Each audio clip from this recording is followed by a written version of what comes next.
these stats here, Kelly. This is pretty impressive. They have 4 double-digit elimination games, and what's even scarier is that majority of their eliminations are all against the top 10. Now, I think a part of that is the fact that they don't really enter too many early engagements. A lot of their eliminations are from the mid to late game. So I guess by that point, the top 10 are the ones that are lasting. Oh, that last stat! That's so mean, but that's amazing! It is eliminations versus Rex and Company 6, which means they have a decent chunk of their eliminations going to that powerhouse trio we know as Arkham Rex and Epic Whale. That's what I want to see. So Kelly is in fact pro Rex and Company because she's upset that stat was even shown. So what you're seeing is I was right. Kelly lied about not caring. Therefore, we continue to root for Rex and Company. That's right. No. We have to see. This is going to come down to the wire. Okay, we got another 3 games ahead of us. I think Fabs and Company can go all the way, but it depends, right? We'll have to see how Rex, Arkham, and Epic will choose to respond in this game after that last subpar game. But don't worry, they've got 3 to make it up. But for now, you heard the battle bus. So we're going back to Sundown and Clay. Let's do this. Thank you so much, Zeke, Panda, and Kelly.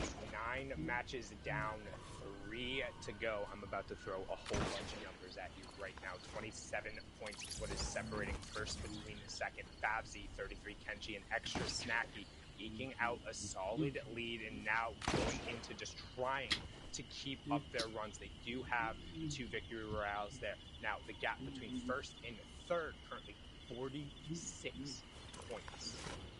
Ooh. That is a very big gap. It's so possible to be close, but Jelty, Chicken, and Andy with that victory royale jump up a couple spots there, able to put that back in their favor. And again, we talk about it. And yes, while first place and second place are currently in a battle in of itself, there's still a battle all around the rest of the leaderboard because the prize pool jumps up so much once you get into that top 10. Yeah, but I mean, just look at the gap between third and fourth. 54 points, 100-point gap between first and fourth right now with only 3 matches left. So realistically, when we start actually talking about who is going to be your final Chapter 2 Season 7 FNCS Trio Champion, we're looking at that top 3. To really hold on. After that, it's about who's going to be passing people in the final moments and able to get kind of the key eliminations. But right now, the top 3 have done enough to really separate themselves. With 3 more games, it'll be interesting exactly who's going to be able to keep pace. Can Arkham, Epic, Well, and Rex keep some sort of pace going with Fabs, Kenshi, and Snacky? Can they catch up? And we've seen that Kenshi, Snacky, and Fabs can falter early. We've seen it many different times from them. They've lost teammates and it put it all on one. That was the first game where genuinely I was worried about Arkham, Epic, Well, and Rex going down that early. So, I'll note that Fabsy, Kenshi, and Snacky do have a worse game than Arkham, Rex, and Epic Whale. They ended up in the 4th match yesterday. It was 23rd place, 0 eliminations. However, you still get the 5 points for getting into the top 24 there. And on the flip side of that, their average elims and their average elims is just that much higher above. They're really putting in kind of these key games where they're able to see it. I'd say on the flip side of that, though, we've seen that Arkham Rex and Epic Whale are more than capable of putting up a top 3 15 elimination game at any point in time, and that's what happened last season.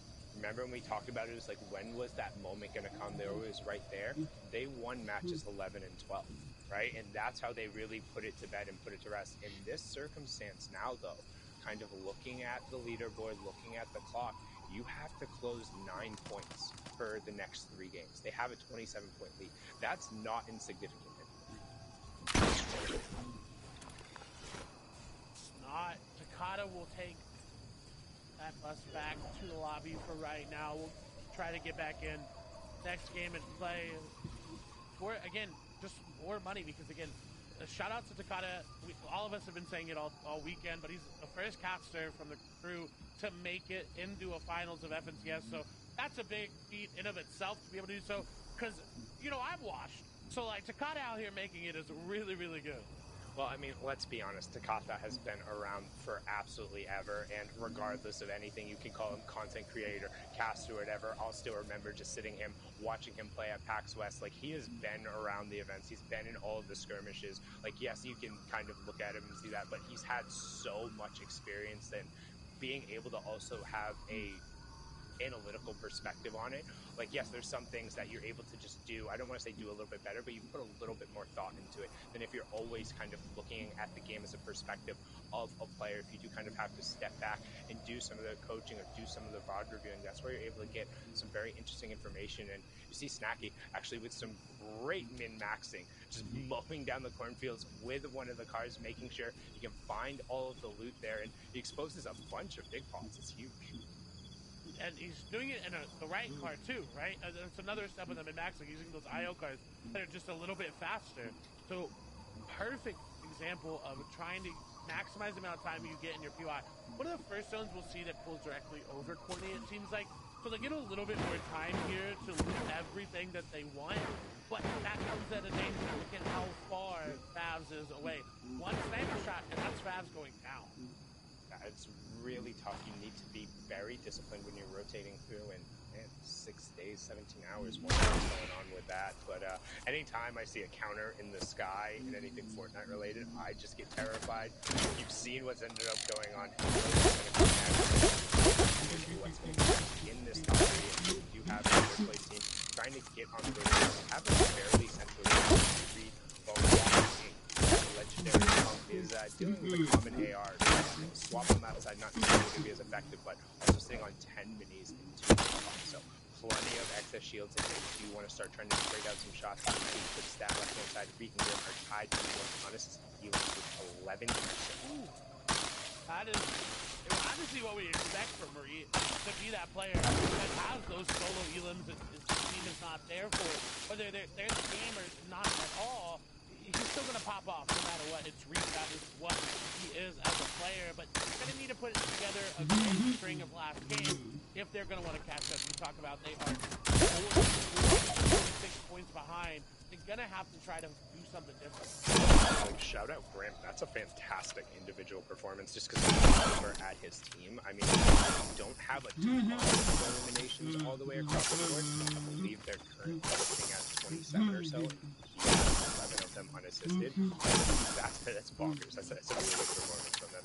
As we hop back to the board, you can see Arkham, Epic Whale, and Rex just trying to rotate through. There was some firefights of damage out there, and Arkham doing his nice little building course there, just building out a nice plan, kind of just a traditional diagonal arc where you cover one side, you cover a ramp, and you don't necessarily have to be doing a floor because you're walking around the natural geography is one of the safest ways to have.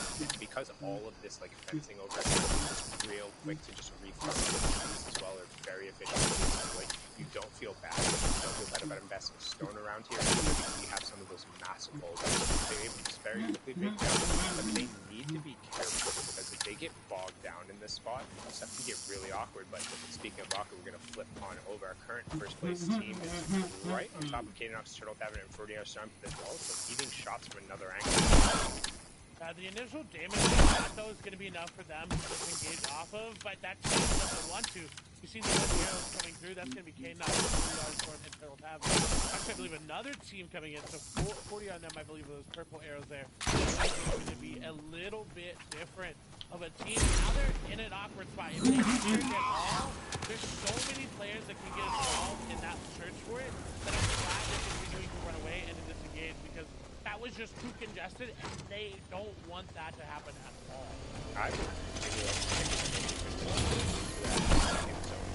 I want to know what their show search is at because we haven't seen them be throwing bullets out there. Yeah, there was the one time they kind of snuck a little bit away, but they haven't really been firing the shots out. They're potentially looking to chop Wiggly Hole off right above the ring, doing a good job dropping down and reconnecting over on the side. They think they have the edit out, now they're going to go for it, but I'm not sure if they realize that Ring's going to walk down and active zone.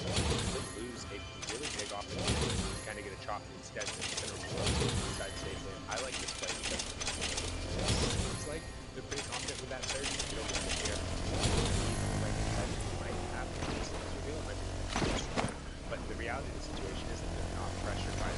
they're going to feel fine. They're going to drop back down in here. They're going to rebar, make sure they have some extra metal, just get whatever you need. And hey, there was Grim picking up enough of the beat. We'll end up knocking that on the other side. Fletch picking up enough on Grim, squishy, and popping the hideaway and get a nice little rotato. While very risky, they landed here so they know that out of anyone that they're going to fight here, they're going to come out on top because they know the angles, they know where and when they can't build. So it wasn't as risky as it would have been they would have been fighting that fight out. The only thing that really could have put a risk to this lane was they hide out into the building that's on fire, maybe, but even then, it's still a far-fetched idea. Drew will see and getting aggressive. There's a lot of fire going on here, and that team immediately having to go to their hard build. Yeah, swapping over, but oh my, Shelty just lost all of his shield near instantly. That's the signal for players to keep firing away. You can see fire is burning off, so hard that's being invested on both sides of this ball. Being popped and fireball as well as Shelty and Andy.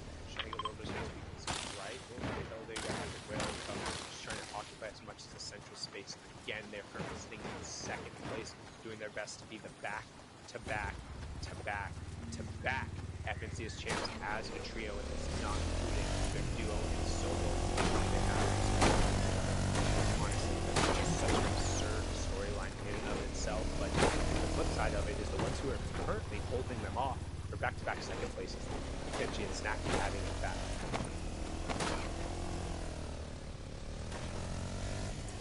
Every rank in the leaderboard that they climb is a victory in of itself. It's so much money on the line here. Arkham and Rex currently sitting in a bush. They've got to be really careful about that. Really, really careful, because one stray sniper bullet, if Kaiju's like, hey, I'm going to check that bush right there.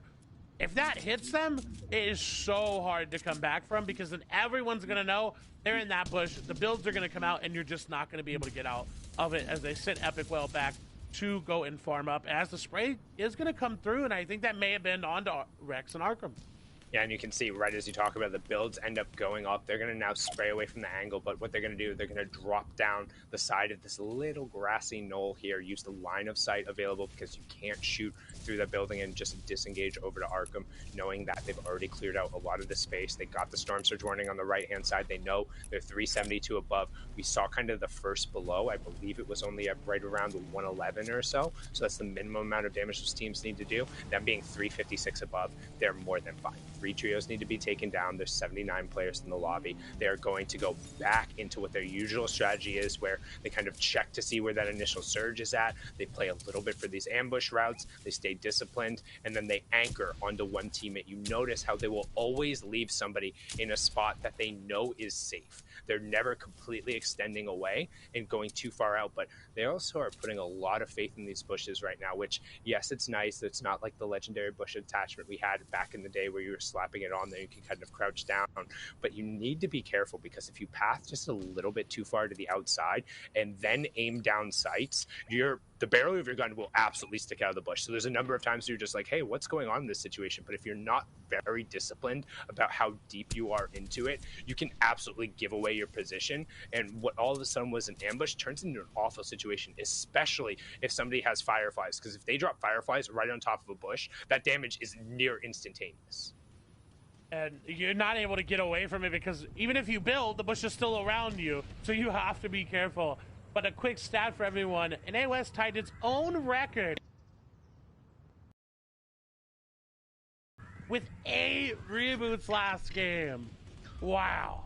Honestly, I kind of wish we could just get like reboots somewhere in the elimination feed for NA West in particular, just because it feels like it comes into play so much more, and they're so dedicated to working on the trio. But again, here's that 2-1 split we talk about, where now Arkham is looking for an angle, and they're aiming towards this team, and they want to try and find somebody who's looking to peek for Storm Surge right now. That's why they're doing this. This is the play where if they're able to open one of these walls and then throw a bullet towards it, they can either double spray, or knowing that somebody needs tags, you can take advantage of that. And if you're able to hit even a body shot, you win that trade every single time, because nobody is hitting at that range. It's 4 to 5 medium bullets with a damage fall off to equate even just the body shot of the heavy sniper, or the heavy bullet that comes from the sniper rifle, as Arkham is actually able to find a knock in the top left corner. That's 40R Storm going down, and exactly what I was just talking about. But you can see Chris, Falconer, and Reed, they have a contingency plan, even though they don't need it for Storm Surge, as they have all the shields, the campfire, and a nice little plethora. I mean, they're camped out on top of the campfire. Give them a tent, some marshmallows, make some s'mores, graham crackers,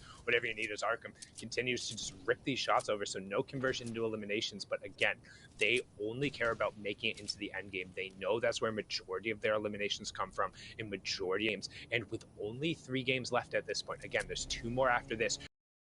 Points, can Arkham hit it? He didn't even fire. That was so weird. He had such a great angle, but I think he's not.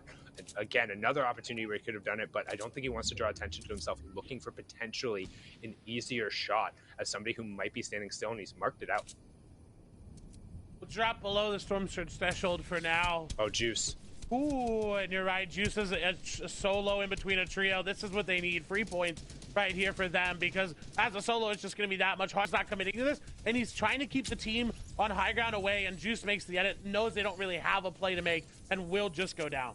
And that's a 7-point elimination. And why do I end up saying that? Because taking out that solo pushes them into the top 24. That's plus 5 points for everyone who is still up. And again, we talk about anchoring onto it. So the other 2 go and they take their fight. Arkham is still posted up in the bush. He's watching the 1 people who really have control over him. That's the team who's posted up on that old Guardian Spire, because they're able to rain shots down, and they're actually getting aggressive onto it. This fight is huge. Do not take away from this, as Hurt and Isaac and Jacob Rooney are trying to get aggressive onto our second place trio, but instantly you can see what happens. Rex and Epic Whale rotate right back over to their anchor point, and now all of a sudden what looked like a situation where you're pushing down into a 3v1 is an even 3v3 with the best team in the region.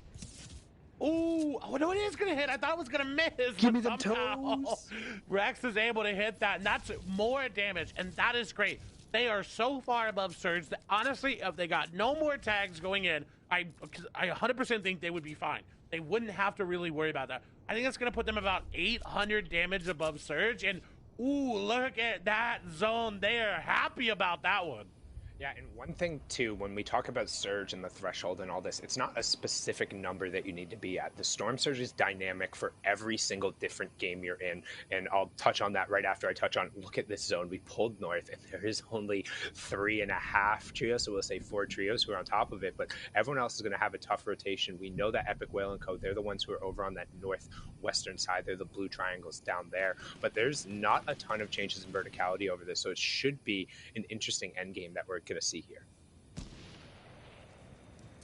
Our first place trio set up right where they land on top of that house, of all the angles in the world to look for players. And in all honesty, I kind of would have expected them to rotate just a little bit earlier so that they can get an angle on all of those players rotating in. They just did. Literally, as you were talking about it, you saw those kind of blue triangles just eke in over on the side there. So you're going to notice how kind of in the bottom right-hand corner, everyone's going to be crowding in towards the southern part of the map. But again, the high ground control is in the northwest, and it's right kind of on that eastern part there. There's a little bit of a berm change, but Fazzy, Kenshi, and Snacky, they're in a great position. And again, as long as they are up, every single one of those placement points that they're able to get denies the ability for somebody to close them off. So unless they go down now outside the top 17, this has been a moderately successful game. We'll check the Storm Surge on the right-hand side. 72 below lets you know kind of the lowest team who is there, and they actually might be on the receiving end of that with no eliminations on their side of it. Nope. As I say that, it ends up ticking and updating there. They're 190 above, so they've done just enough. How that Storm Surge notification works is the first number is the minimum amount of damage. So the team who's done the least amount of damage there, we know needs 66 to kind of jump back above. What that, as a viewer, kind of tells you is that there's a bunch of teams who are right around kind of the same damage level. Then as it updates, that's the individual trio we're watching. So we saw them end up updating to the correct number there as Chris is able to pick up a knock, but 2 victory royales hasn't been enough as the more inconsistent games from Chicken, Jelty, and Andy with a... What?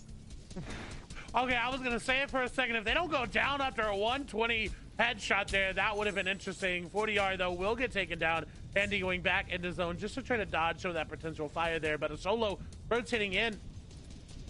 why was he just giving that for free? That was the part that was confusing me. Keep an eye on the top left corner. Epic Whale picking up a knock there and an Elam onto Baldy. We don't know if he got the point, but dude, look at the bottom right-hand corner. Zone dropped right on top of their head. Zone dropped literally. The team who is in the dead center of the zone is our 4-time FNCS champion. 3 of them trios and then a duo and a solo going them, but they have hard mats. They have complete control over this area. Rex, Arkham, and Epic Whale, and I mean, oh, that feels so good. They're well above Storm Surge. I mean, this is a free pass into the next round of placement points. And look how much damage they're above.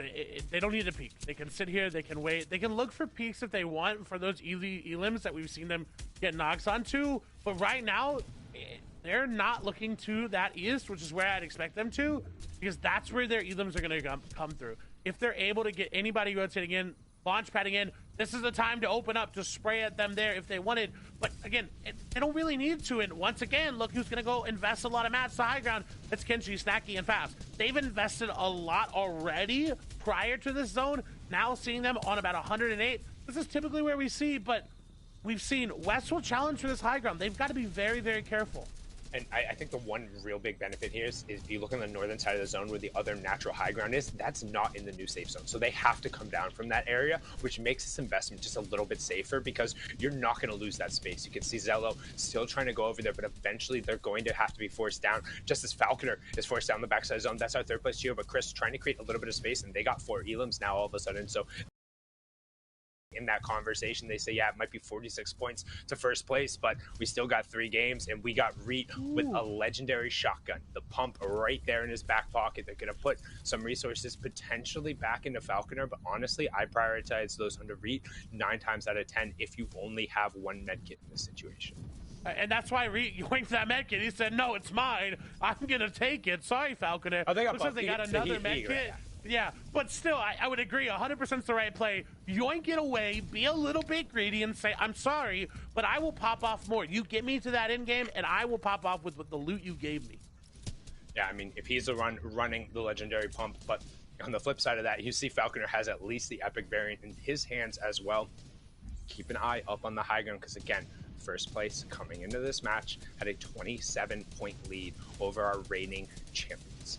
This is match number 10 total, match number 4 on the day. We'll have 2 more games after this, but keep an eye on that top left feed. We're about to get into the descending place of points. Once we get in the top 17, the question is, does anybody at the top go down? We're currently on board with our 3rd place trio, who about facing in the tarp, checking their 6 and finding some great shots. That's 2 headshots woven in there with the heavy AR. Note just the body shots, excuse me, since that is the heavy AR, kind of in that 3 to 4 tile distance, something we've talked about on some of the other broadcasts. But now keeping an eye, Reet is on the low ground with the legendary pump. If he's able to get some elims, it'll be huge, but uncontested on the high ground, Snacky, Kenshi, and Fabs, they have to feel good about this. They've got a lot of builds, but once again, they're below surge. It's going to activate now. They've got to be very careful about this. They're going to start getting hit. They have to drop down to try to find something. Fabs will find symmetrical damage is going to come through. That should be enough. They're going to get one more tag on the way out. It will update here in a moment. No, still 8 below. They're getting hit. They've got to find more. 1 above. It'll turn off for now, but still, this is not good. Yeah, 1 above isn't enough. It's going to end up, oh, no. They got the elim. They found some more. Finally was able to tick on over, but luckily players on the backside of the zone, once you do get into that moving 7th zone surge, players drop very quickly. You don't have a decision. Now you can see front side of the zone. You got Arkham, Rex, and Epic Whale. This is where they end up piling on the eliminations if they're hip to hip. Arkham, you can see changing and trying to cut off Cloxic and Hyper and getting slightly ahead of them. They're already up to 3 eliminations, and we have 12 trios remaining, 28 players left, so surge is off. We're heading into the 8th zone, so a little bit sparse than some of the other games, but we'll see how many of these trios are able to really hold hip to hip as we do hear the cricketing of the fireflies go off. You need to be careful if you're building on wood or low HP, as that 12 damage per second will hurt. And right now you can see Arkham doing his best to create some space, try and guide his trio and put them in the right spot, because realistically, they need to start looking for fights. They need to start looking for elims. They're the ones who are playing catch-up, Clay. And they're looking a little bit towards high ground. Squishy going to go down there. Kenshi, Snacky, and company up on top. Have to be careful. Boxes, and all of their sudden they're in their box. Sorry, rather. Arkham, Epic, Whale, Rex in a bad situation. Rex is going to go down. Arkham trying to get all the eliminations they can. All the extra loot they will. Rex still going to be down. Snacky and Fabs are right there on top of them. They're taking down Arkham, Epic, Whale, Rex first place. Wants to make sure they stay that way. And they will for now. What a beautiful play to drop back into zone. Realize who it is and say, no, I'm sorry. You've got to try in the next 2 games. That was definitive. They went and they knew they didn't have a ton of eliminations before, but now up to 7 and with high ground control. But it doesn't matter. It does not matter because they took out their most direct competition, unless Falconer, Reed, and Chris on the low ground are able to secure this victory royale and turn it into a bunch of eliminations. But even then, they're already in the top 5. They're popping a med kit. They already have 14 points worth of eliminations coming through, and you can see Reed just desperately trying to trade out. They are making a push for it. They're on 9 elims by themselves. Legendary Pump, Chug Splash Cannon. They have a heal off win condition here, Clay. Things could get interesting in the top 3, but right now, Snacky, Kenshi, and Favs feel real good about this one. And look at X. He's underground in the basement trying to pop a medkit there. Trix is going to get taken down there by Favsy. X will now get taken down as well. Falcon and Chris and Reed now have the priority. They do have the double chug cannon. Shot's going to come through. That's good for Reed. That gets the initial damage. Isn't going to find any more than that, though. Has the chug cannon. Will be fine. That player has to go down right there for Reed. If they want to get back into it, they will. Snacky going to fall. What can Favs and what can Kenshi do on the high ground? Favs is already taken down now. Only up to Kenshi. This looks like the victory royale they needed from the low ground. Double chug cannon for them. Chris doesn't actually have much to work with, too. Going down there almost. A play by Kenshi, but he will fall. Reed and company will pick up the victory royale. I was just going to say, you have to be careful when you go to that double kind of chug splash option there at the end, because if both people have the chug splash down and somebody drops immediately, as we saw, he tried to make the play. He hit the huge pump, knocked the other, but luckily the cleanup came through, and with a second place finish there, our first place team feels real good going to the last part, but our third place team might have been able to leapfrog up there, racking off a ton of eliminations, and it's going to be real interesting to see now that the stage is set. Got a couple more games to go, and the top 3 are still just as close as ever, but we need Zeke, we need Kelly, and we need Panda to break it all down.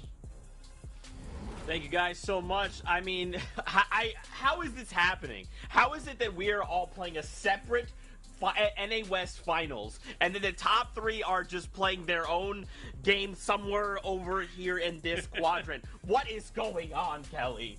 I mean, we literally just saw the team highlight for Kenshi, Snacky, and Fabs, who were in first place before that last game, and we saw that bottom stat was how many of their own eliminations were on Arkham, Rex, and Epic Whale. Well, they can add a few more to that because we just saw them get taken down. And if you're going to take anyone down, it has to be your biggest competition right now. So you speak about momentum and about the mentality of going into this game. They have to be on Cloud 9. Yeah, you're not wrong. They have to be excited at that performance. Despite not getting the victory royale, they still have to feel confident, making their way to second place, getting those placement points, getting eliminations, and some of those eliminations being Rex and company. So, I mean, that's a huge motivational point for them. That's a momentum shift that they really needed going into these next few games. I mean, speaking of momentum shifts, Falconer, Reed, and Chris, they had no VRs. Now walking into with a VR. You said it, Panda. Oh my gosh, it's just taking me back to the intro when we put Panda on the spot. His prediction could have come true. Taking a quick look now at Turtle Tavern 40R and Caden Knox in Corny Complex. But of course, we have to look at Reet, because if anyone is going to just steamroll the competition on the low ground, it's Reet right here. Of course, having that legendary pump shotgun, grabbing some great eliminations. Some great eliminations indeed. And look at 351 points. That is a 40-point lead above Arkham, Rex, and Epic Whale. We are seeing it. We are seeing the Kings get dethroned here in the final moments. But could it all change? Could it shift? I don't know. The consistency we've seen from Fav's team has just been unreal. And Falconer, Reet, and Chris with a 13 elimination victory royale, still not able to take second place. But I will say this, last season, we never saw Arkham and Rex and Epic Whale grab a VR in the finals for all 12 games until the last 2 games where they did a back-to-back VR finish. So This is where they shine, okay? This is where they pull out all the stops. But they need to look towards Fabs, Kenshi, and Snacky, because this is no longer about getting a few more eliminations than them. This is about taking them out early and making sure that they don't get any points. You know, we've been talking a lot about these top 3 teams, but I think it's time for us to break down what's going on here with some of these other teams, like Kabu's team. They're doing exceptionally well, finding themselves in 5th place here, and this is how. They're doing an exceptional job at getting those tags early on for Storm Surge, clearly getting a nice knock there, and playing this out of Retail Row. They've done pretty good so far. Yeah, and what incredible shots there from them. Kabu also grabbing a few more eliminations, playing from the low ground so well, making sure that they're paying attention to everyone else. And of course, we have to look at the team that grabbed 2 victory royales. That's going to be Andy, Jelty, and Chicken there. Yeah, this is a team that has been just impressive from start till now. Walking away with the first victory royale of the FNCS finals, and then leading to this point. Doing exceptionally well so far. They just need to be a little bit more consistent, and they can easily continue to climb this leaderboard. Yeah, that is their issue. They had a 23rd and a 21st place game. They just got 14th place in that last game. And from what we're seeing from our top 3 teams, you can't place below 10th. You have to get into the top 10. You have to make it into the end game, or else there's just not even a shot of making it into the top 3.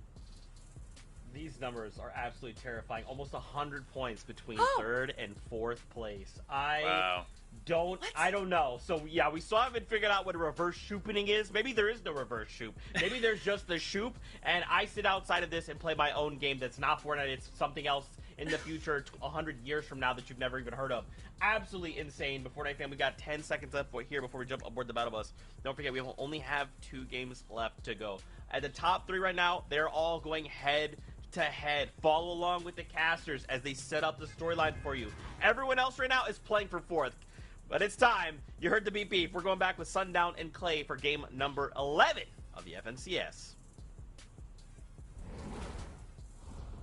Thank you so much, Zeke, Panda, and Kelly. And 10 matches down. 6 regions have finished. We're here in the final hour, the closing moments. And with only 2 matches left, we got this one and we got one more. The pressure is on for Snacky, Kenshi, and Favs to close it out. 32-point lead over 2nd place, which was Falconer, Reet, and Chris, who stormed up the leaderboard with a 56-point performance in the previous match, and then sitting there in 3rd place, 40 points back with 2 matches to go. 100 Thieves, Arkham, and Rex with Energy's Epic Whale, but Clay, last FNCS, coming in the final 2 games. What did that trio do? They racked off back-to-back victory royales to close it out. The question is, can they come up with similar heroics here and snatch victory from the jaws of defeat? If anyone can do it, it's the 3-time champions there. And again, want to point out that in of itself will forever be one of the greatest runs by any trio ever. 3 back-to-back FNCS champions. Yo, it ain't over. It ain't. Don't throw that 3 number out there like it's definitive. Correct. Right? Correct. Like we still got time. We got 2 games. Yes. We don't matter count what them out. happens, though, at the end of it, whoever ends out on top, the run in of itself that they've had from the previous season will forever be one of the best. If it becomes the 4th time, it's cemented as the best run of any trio. Okay, I can get on board with that. I just want to say, still got faith in them. It can pop off. But with that being said, too, we have seen less weird situations. Like right now, again, we're kind of looking at setting the stage and what's going on. We're keeping an eye on who was the game number 10 winner, because they really put themselves kind of back into that race. If we go similar to the horse racing analogy there, where we kind of had 1st and 2nd who were right there neck and neck. Well, Favs, Kenshi, and Snacky, they're a couple lengths ahead at this point, and they're now all of a sudden just looking a little bit behind and being like, hey, how hard do we really have to run to close this game out and to finish it off here? And that's a legendary bolt sniper rifle going over, which doesn't necessarily hurt in terms of the rarity. You get a little bit of benefit out of it, but at the end of the day, a body shot or a headshot, it's about the same. Still great to pick up one of those snipers and have it in your trio, because those long-range tags we've seen are so detrimental to getting Storm Surge tags. As Falcon or Chris and Reed for the first time, I feel like, in a long time. Again, this finals, they've had it uncontested. Every qualifier we watched, there was someone here on the other side, and this has kind of led to their success. When you can get an uncontested POI, look at what it does for you. Currently, I think the top 4 are uncontested. Yeah, and I think a bit nutty, too, for that trio is just you don't know them for not going down at least in one of those early and mid-game fights at some point during the tournament. Again, I talked about it kind of coming into the show, how their worst placements have been in match number 2 and match number 5 yesterday with a 13th and a 12th. Well, that's still the case. Like, they've racked off a 7th, 7th, 5th, and then the first place that we just saw there. So far today, like, if you just took their today's strats, their average is ridiculous. They're averaging a top 5 finish so far.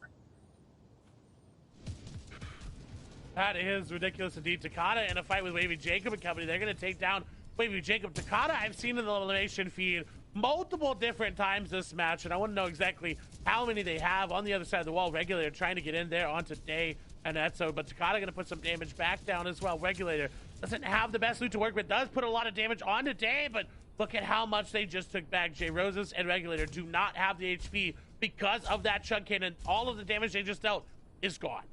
Yeah, and that's so demoralizing, too. If you're in that 2v3 situation, you think, okay, I got a good shot onto him, but they flip it right back. J Roses hops in the box with Regulator, but now you know that that duo is grouped up, and they've given away any of the positional advantage they have. But as I say that, J Roses great cone into the SMG swap, but doesn't have a shotgun, so not really able to punish with that key shot. Regulator gets taken down, trying to force his way through with the pickaxe and jump swing, but not going to be able to connect. Only has 3 builds, 2 builds, and they're up very high and out of builds, trying to spam it out, and they're going to get taken down. And some really good early game aggression here from Etso, Tokata, and Day to close out that fight.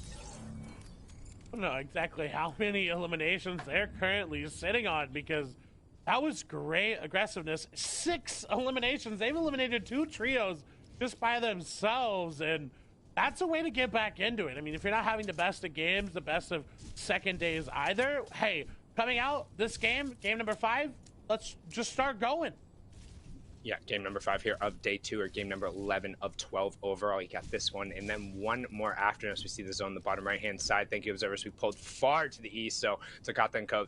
getting the 2 wipes is really going to benefit them, because otherwise this rotation might not have even been manageable. This is about as far east as you can get on one of those first zone pulls. But it's another thing that we talked about a little bit earlier in the show, but because the top 3 are all 300 plus points, right, going into with still 2 games left, that means such a large percentage of the available points have been allocated into that top 3. I think because of that, that means if you are able to sneak away some cheeky elims, some good placement points here in the final games, all of a sudden you could bump yourself up just one more of those pay boosts, right? Just one more of the thresholds if you're able to get that key game. That's kind of when we talk about that denouement. It's the stuff that once we actually know who the winners are, like, yeah, we know what the main storylines, but then what's really happening underneath and who's able to get kind of those key plays that earn them just a little bit extra notoriety. You get those moments there. And the real question, though, as we stick back into it, is can these guys catch up?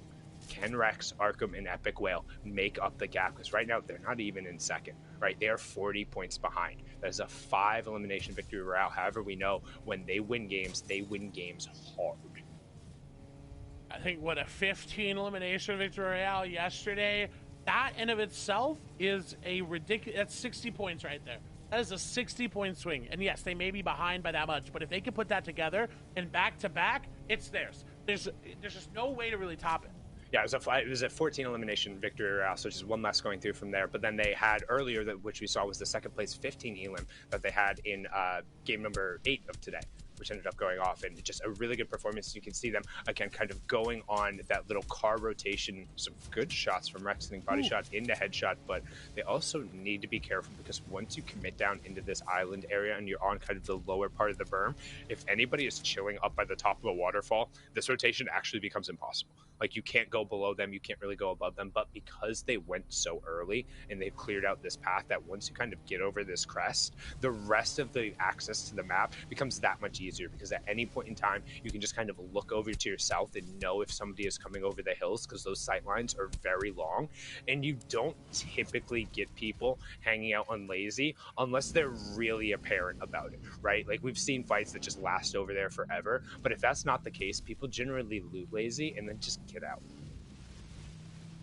So for them, a great rotation. They'll even grab some parasites. I'm not sure exactly if they ended up using them there, but that's going to be Arkham, Epic Well, and Rex that are getting those Storm Surge tags onto Andy, Jelty, and Chicken as they make their rotation as well. Even popping a tire there. You see the continued movement. They're going parallel right now using those cars just to try to keep up and get into that center zone. We'll know in 30 seconds where it ends up going.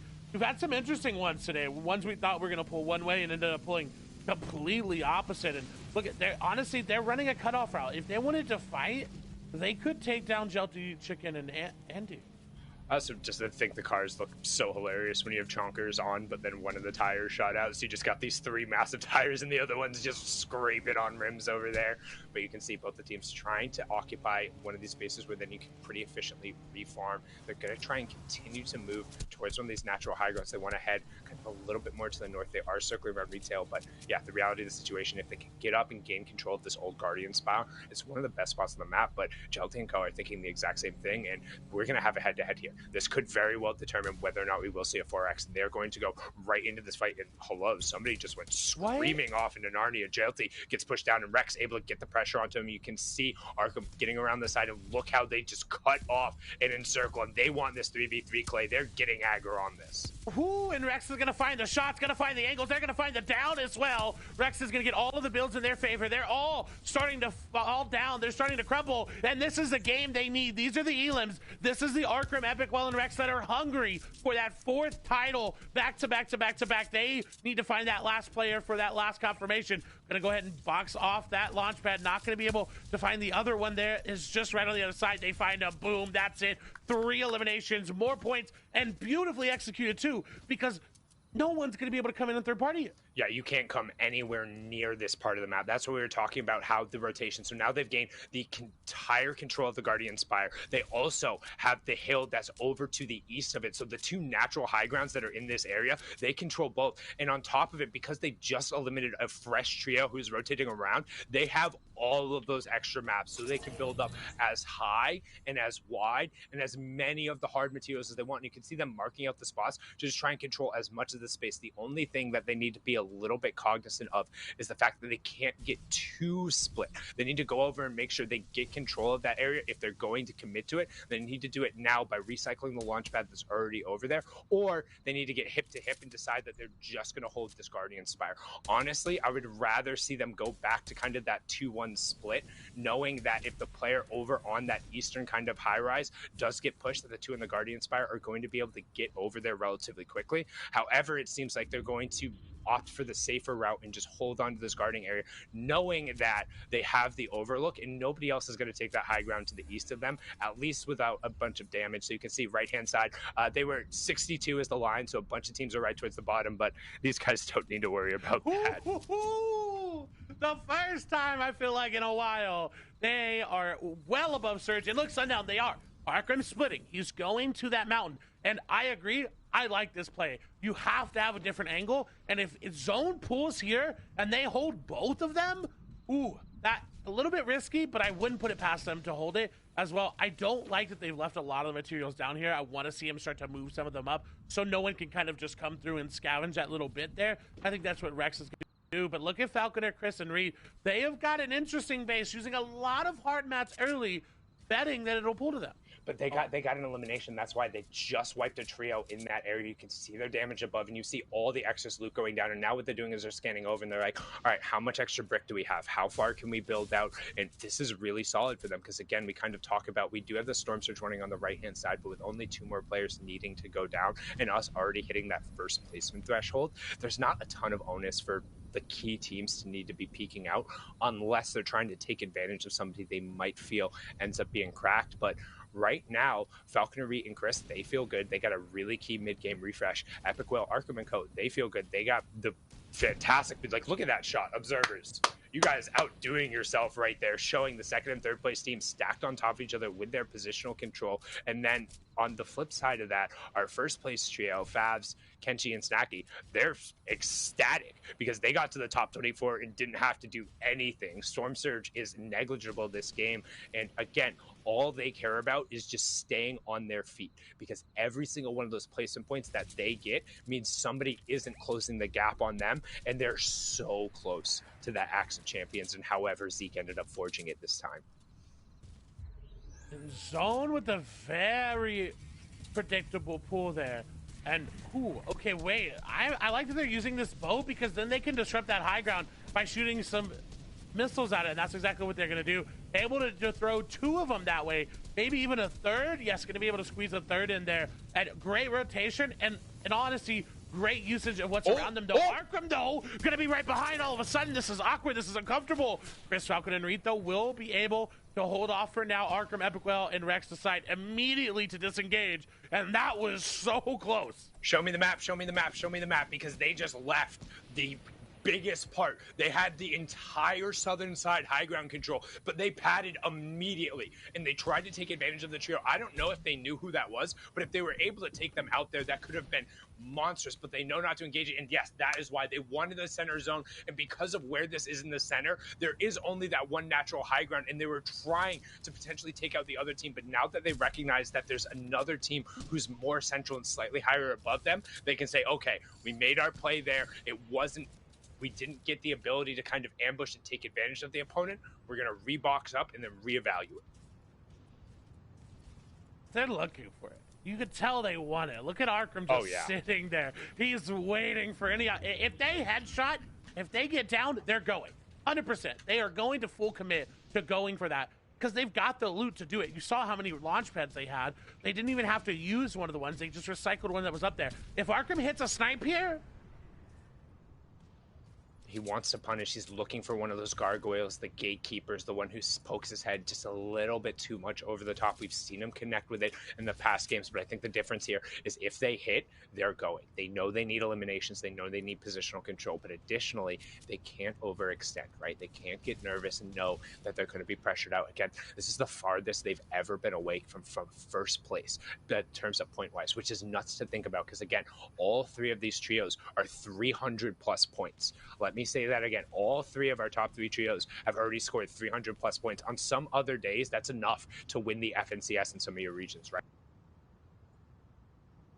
So freaking good over the course of these 10 games that with Storm Surge now turning off, I mean, it's such a tough situation, and the tiniest of things could potentially tip it over. And we're really hanging on with Arkham in the sniper, because that's going to be the fulcrum. He's looking for this shot. They're trying to bait it, knowing that the team he's looking at, that's the high ground control. If you look in the bottom right-hand corner of the map, they're kind of the darker yellows that are right just slightly off center there. But they're the only team who has priority.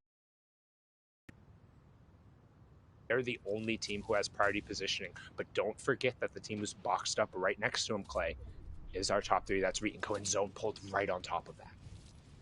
Honestly, Kenshi got a knock. See, Kenshi got a knock in the feed. They are going up against Wheels, Tautai, and Caleb.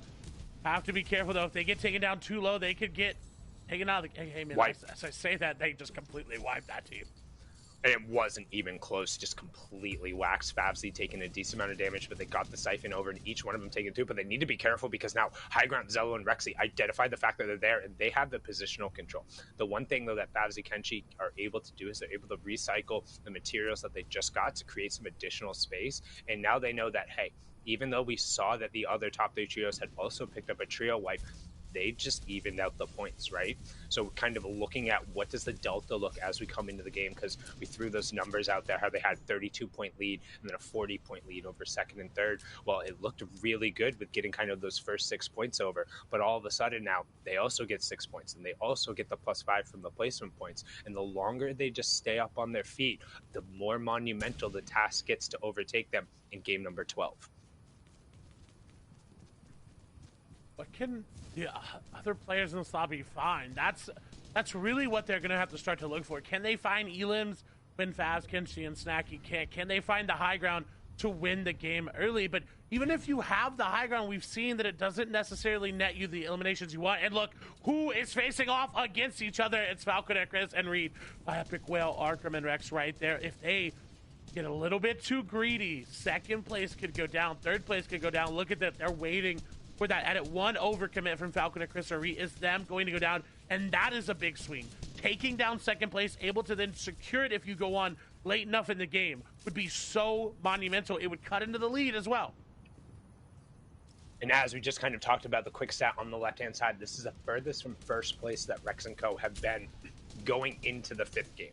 So going into the last 2 games, I know we talked about it last season, how they had kind of that epic comeback and they're able to win the last 2 games. Well, their final win put them definitively in first place. They overtook it there in match number 11, but here now, they not only need a solid performance here, but they need a performance in the next game too. It's not going to be good enough to just take it down. And frankly, they have to be careful. You cannot be wall-to-wall with Reed, Chris, and Falconer and be comfortable here. Granted, they're both in the safe zone. Where this pulls, and it pulls due north. This is a tough rotation. You launch pad here, right? 100% of the time. You have to use a pad. If any trio is got a clean enough line, it's them, but it's still going to be a messy rotate there on foot. And I like that they're going to wait for this team up above to rotate to maybe go for a recycle, because you know the team on high ground is probably going to have to pad. They've got a car though, so I thought Epic Well, Arkham, and Rex can see Reed, Chris, and Falconer make this rotation that much harder. Sitting directly on top of them, 2 tiles away. Hard mats invested in about every 10 seconds. They turn around and kind of double check that wall. That is terrifying. You don't want to end up bogged down in that fight. And Arkham, Rex, and Epic Whale, they know this. One thing about this trio in particular is they almost never commit to these mid-game fights, or as they know they can 100% win it because they are so good in these endgame situations. Oh no, Reed, Chris, unable to execute on the short pad there and end up losing a bunch of extra HP and potentially end up getting split up. But all 3 of our top 3 took to the skies. Launchpad taken out. Reed, first one to kind of box up. He's able to catch Chris right on top of his head. They're going to invest a decent amount of hard mats and try and build up and then get some shots out there. Reed looking for some elims, but trying to keep an eye on where the rest of the lobby is. This Cadenox Eternal Tavern and 4DR Storm coming in late and trying to retake the high ground. Not quite able to get it. Still keeping on board here with what was our match 10 winners with the 15 eliminations to put them name back in the hat. But the question that matters and the only answer, where is Fabzy, Kenshi, and Snacky? Can they hold on? Will our first place trio be able to cement a lead going into the final match? And can Rex, Epic Whale, Arkham, or Falconer, Reed, and Chris overtake them? Because right now, the answer so far has seemed like no, as we've gotten into the second round of placement threshold. That's now additional 3 points that go over to everyone, and every single trio that stays up on their feet now will get an additional point when one other one falls. I mean, Fabzy, Kenshi, and Snacky are closing the gap in terms of the amount of available points their opponents are able to kind of steal away from them. They just want to stay on their feet. They're looking to go for a spray out here, trying to chop high ground down. They may be able to do it. And if that happens, they could take high ground. This is where they'll operate the best. Arkham, Epic Well, and high ground are scary. They are some of the worst to fear on high ground. They can find eliminations when it's...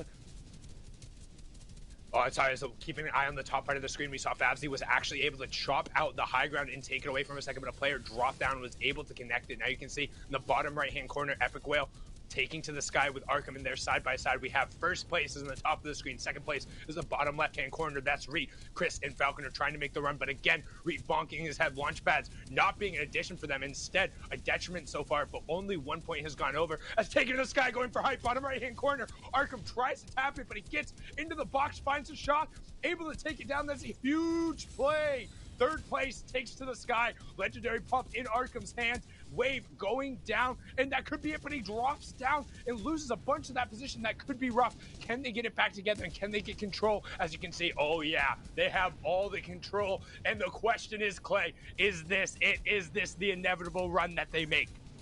This is where they did it yesterday. Can they do it again today? They've got to hope that first place is fighting and going down. Arkham looking for any elimination that they can, any tags 40R Storm is going to fall. Reek getting eliminations in the feed. They have a lot of builds, but they need Fabs, Kenshi, and Snacky to go down. You see them top of your screen there. Falcon are going to go down. Chris, very weak. Kenshi, Snacky, and Fabs still here, still operating. They've got a good amount of HP. Reek going off, popping off as well. Another elimination to keep him in the game. Going to find number 4, Chris, trying to operate there as well. Snacky will take down Kytrex. Epic Whale going to take down Chicken. A lot of players still need to fall before it's worth it for Arkham, Epic Whale, and Rex. Snacky just took down Falconer. He was the one who got the confirmation over. Chris also getting knocked, which means Reek is the one trying to run it out as a solo. Snacky is down. It's just Kenshi and Fabsy. So all of a sudden the gap could be there. However, we talk about them securing it. They've already got a top 10. They go down in 10th place with still 7 eliminations. But up on the high ground, look who it is. 100 Thieves Rex, Arkham, and Epic Whale just raining down shots. The 4-time champions trying to make it 4 in a row, and it feels like every single time when we get into the penultimate games, they step it up to the ultimate level. However, also on the ultimate level is Reed as he just waxes Takada, but not able to get the finish there. A top 5 placement and a great solo run from a player who was in looking to overtake and charge. They're up to 8 elims. They're on the high ground. They got floppers. This has to be a dub, right? As many as they can. They cannot just settle for the win. They need to find elims now. It's a 3v3. They know players are going to go back into the zone for the heal off. They have the heal off secured. Hurdy is the only one that can play for it. Rex is going to drop down. Rex on the low ground with the shotgun is scary. It is terrifying. The team has to know that they are going to win. Rex is going to take down Jake. Someone going for the high ground. It doesn't matter. Arkham says get back to the lobby. They pick up the victory royale. 11 eliminations as well. 11 eliminations in the victory royale. Rack it off. That's 52 points. And we talked about the point delta being there. We talked about the horse race going through, and first place dropped out. They slowed down a little bit. Third place, they go all the way up. Zeke, you asked what the Shoopening was? Well, this is the Shoopening Supreme. It's not the Shoopening 2 Electric Boogaloo. We got something completely new. The top 3, jumble it all up, throw it in the air, because we have one match left. One more FNCS champion to be crowned here in Chapter 2, Season 7. They're going to set the stage. Zeke, Kelly, Panda, take us away. The Shoopening Supreme. Yes, Sundown. Yes, look at that. Kelly had to put her glasses on. She can't even handle this right now. No, I had to put the glasses on because I said last little analyst desk that we had that Arkham Rex and Epic Whale historically got 2 VRs in the last set of games in Season 6. True. There you go. So this is just one. Now, game number 12, final game, they're going to grab another VR. It's history repeating itself. Could you imagine, right? We see this point deficit that they're down, right? And all of a sudden they're like, you know what? Let's pick up the pace. Let's just pick up the last 2 victory royales of the day. No big deal, guys. Like, we're just gonna do it anyway. It's happened before. It's happened before, Panda. I mean, it could very well happen. I think what's so crazy about these 3 trios as well is it very well could go any way. I think it's just going to depend on what happens in this next game, right? Because you have to remember, not only do they have to play cautiously enough to try and like survive, but if they go head-to-head again and eliminate each other, they're effectively shutting that other trio down and saying, no, you're locked in 2nd or 3rd place. But check this out, Kelly, 383 points. And really, that's not that big a spread across from 3rd place. Listen, mathematically speaking, Arkham Rex and Epic Whale, they were a 40-point difference. They made up now 20 points. Now they're only 20 points below Fabs, Kenshi, and Snacky, who unfortunately went down relatively early. Still, like, they went down in 10th, which isn't that early at all, and they also grabbed 8 eliminations. But that's all it takes to shorten the difference, to have the Shoopening happening. This is what I wanted to see going into the final game. 1st, 2nd, and 3rd, the best players that West has to offer, all going up against each other, and we constantly see them. I can't handle this, Panda. I can't handle it either. The suspense is actually driving me insane. It is such a close matchup for this top 3, and then you look at 4th, and there's a 99-point difference between 4th and 3rd. Like, what is going on here in the West Coast? Also, Shout outs to Reet with that incredible solo run. That is part of the reason why they're only 10, 12 points below Arkham Rex and Epic Whale. Reet is, like, I thought Rex was the king of solo runs. It has to be Reet. Yeah, it definitely does. But look, there's still so much left in this final game, so much on the line in this final game. Like, the suspense is actually driving me nuts. But we got to talk about Arkham Rex and Epic Whale a little bit and how they were rotating through that game, because they were using this vehicle so effectively to start engagements. Yeah, look at these two rotations. Also, great pun there. Arkham actually using the card to just send Jelty so far away. I really hope it was intentional. You saw that Arkham was the only one to stay in the car with Rex and Epic Whale jumping down to enter this engagement right here. But to both of these teams using these cars for rotations, grabbing eliminations out of the air, this right here is why they're number one. This is what they're able to do and just grab everything that they need regardless of what position they're in, regardless if it's the early, mid, or late game. They are just the kings. Man, they have done just some impressive stuff. I mean, the way that they started that engagement from start to finish is why they are the kings of NA West.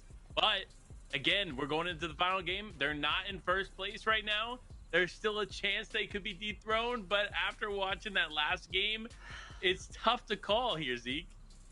I'm literally just like looking at their stats, right? So if I look at like Falconer, Reet, and Chris, who are in third place right now, average placing of 6.18. Eliminations is 64. Next up, second place, Arkham, Rex, Epic, Whale. 71 eliminations, but an average placement of 6.73. Favs, Kenshi, Snacky, 7.64, but they have 83 eliminations, right? So it's just two separate teams trying to operate in different ways. Kelly, this is gonna hit a breaking point in this game. Well, we saw the breaking point in the last game. Kenshi, Snacky, and Favs had a threshold. They got Storm Surge, and which was crazy to me because they already had 4 eliminations. So why? I don't know if everyone was just doing a bunch of damage in that game, but that was the crack that they needed. That was their armor slowly starting to fall off there. They're going to have to do something different with Cordy Complex, which is surrounded by teams. So I'm honestly a little perplexed why they were below Storm Surge. That is the issue, and they're going to have to make sure that they're grabbing good shots on everyone around them if they don't want to run into a similar situation that they just had. Yeah, it's going to be tough either way. Look, it's so crazy to think about how close this is and how much still is yet to unfold in this final game. But look, I'm excited to watch this. This could potentially be their chance. Fav's team has placed second historically, time and time again. This could be the chance they walk away with that glorious pickaxe made by Zeke. But we will find out in just a few moments. Wait, real quick. So, yeah, Favs, Kenshi, and Snacky, they got second place in Season 6 and Season 5, but in Season 5, they were with Chris, who is in the team that's in second place right now. So this just feels serendipitous. This is the best game we could have had. We'll see. One last time, NA West, Sundown Play. Take it away. And away we go, ladies and gentlemen, boys and girls, Jonesies, Bonesies, and everyone in between. Thank you for sticking with us through what has been, honestly, in my opinion, some of the hypest Fortnite we have had in such a long time. Every region coming down to so many close battles, and after 6 champion trios have been crowned after 11 matches here in the West. That horse race, we're in the final turn, we're in the last sprint. Everyone is doing everything they can to close that final gap, and here's what it looks like, Clay. Extra Snacky, 33 Kenshi, and Favsy sitting at 383. They're 20 points clear of 100 Thieves. Arkham, Rex, and Energy's Epic Whale at 363, and then third just on that outside, looking to storm and steal it away on the back of Reet's absurd individual solo performances. Extra Reet, 100 Thieves Falconer, and 33rd Chris. And then let's be frank, everyone else is playing for some kind of change in the leaderboard, because the gap between 3rd and 4th is 99 points. Ooh, that is such a big gap. It seems like we know our auto qualification teams for next season? It seems like we know the top 3 going through. Yes, we do. Definitively, we can check that. So we can check that story mark off. We know who's going because the fact that any single one of these trios, and like Fabs and Co, are almost assuredly, at least based on the averages, they're going to crack 400 points. That's bonkers. That is absolutely ridiculous. And Arkham, Epic, Whale, and Rex are going to need to put up a performance of a lifetime if they want to do the impossible. I mean, it seems like now for any region, no one's ever gone 3 times. No one's ever gone 4 times. And if anybody's going to do it, they have the opportunity right now to do so. But it's going to take a lot.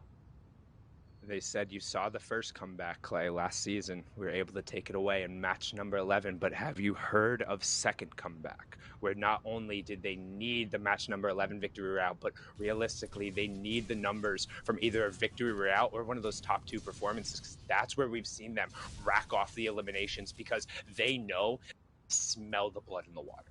The second there's a little bit of chum that's been dipped in there and they know they kind of have that zone control. We saw it last game when they're able to get right on top of a trio. They'll poke, they'll prod, they'll test their opponents and see like, hey, can you deal with this pressure? And if the answer is no, then they just collapse and envelop it. And that's what makes them so good. But right now, they're going to try and clear out Believer Beach and then hop right on their rotational path because zone dropped pretty much right on top of them. So they're going to have to look for tags.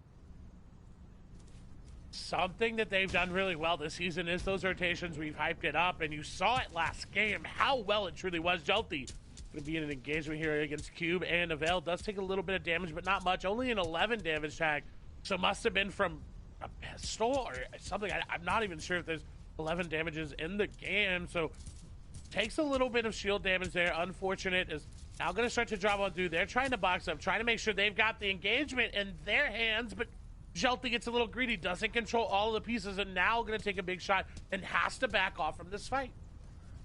Yeah, and we'll be keeping our eyes peeled in that top left-hand corner pretty much the entire time to see if any of the relevant names go down, but otherwise we're just going to be catching some of the early game fights, as you can expect some of them to be fast and loose, as a lot of players just trying to get through the last one, get their opportunities, knowing that, hey, we need a bunch of eliminations and some placement points if we want to make a change. To just kind of go for broke, right? There's nothing else. Like, what's the worst case scenario? Okay, you're already at the kind of placement threshold you're already at that pay level, but if you can get that extra little bump, you can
eliminations for Arkham, Epic Whale, and Rex. If they're able to do it, that is a big point swing right there. What happened there is the team tried to push on the backside knowing that they were pressured by Storm Surge. I think the team on the inside also pushes doesn't matter, ignore it. Snacky's down, Savage down. It's all on Kenshi, our top trio. They held on for 11 games. He hits the launch pad right away. He creates a distance. Throw it up in the air. It's a Yahtzee. It doesn't matter. Everything is coming down the last game. Kenshi is going to have to put up the solo performance of a lifetime. But we talked about it last season. We talk about it every single season. What do trains, Epic Whale and his trio, and Angels have in common? They go one direction, and they are absolute. Kenshi is trying to hold on, but 2 eliminations in the +5 isn't going to be enough. He has 16 brick.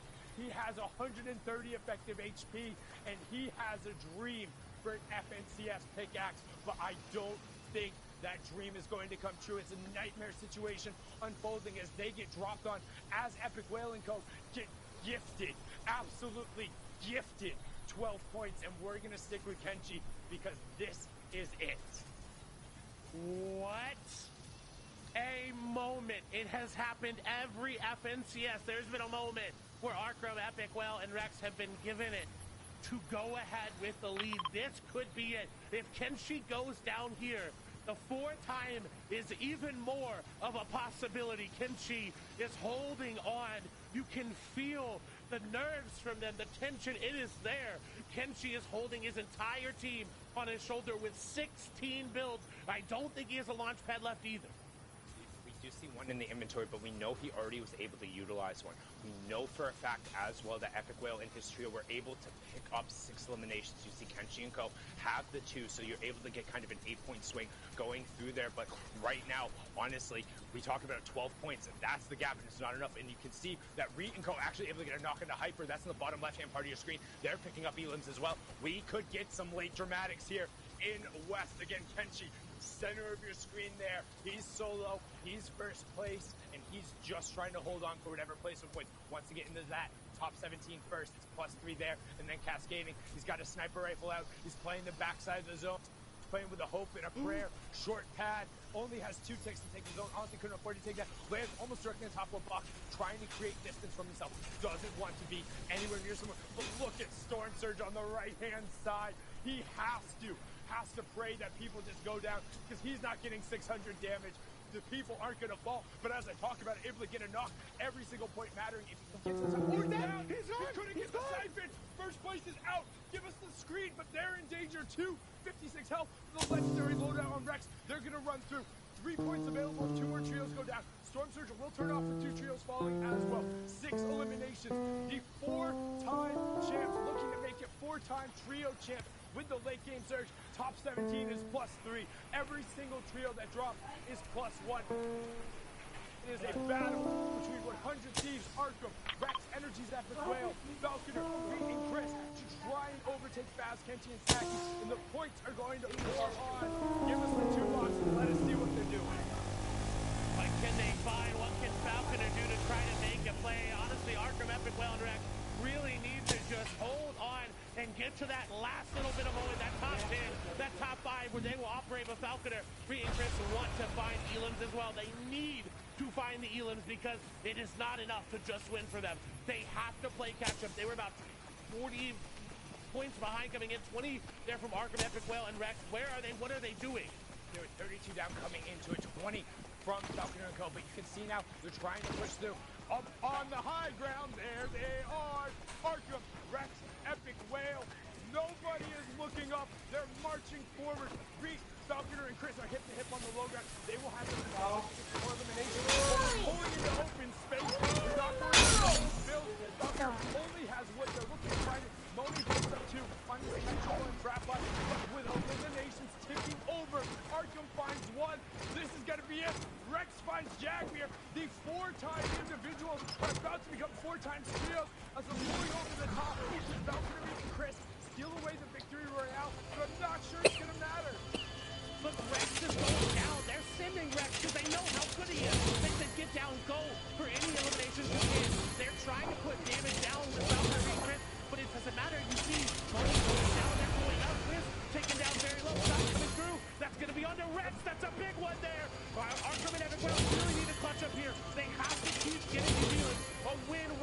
so good.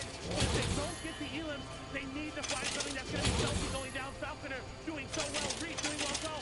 Look at the zone. It's in Arkham Epic Whale's favor. Arkham's going to find another. It's a 3v2. Arkham and Epic Whale need this win right here. They need these elims. They have the tools. Can they do it? Shots come through. That's going to be Epic Whale going down. Arkham trying to find something. He's getting boxed out. Will it be enough? Arkham goes down. Falconer Reed. With the 8 eliminations and the victory.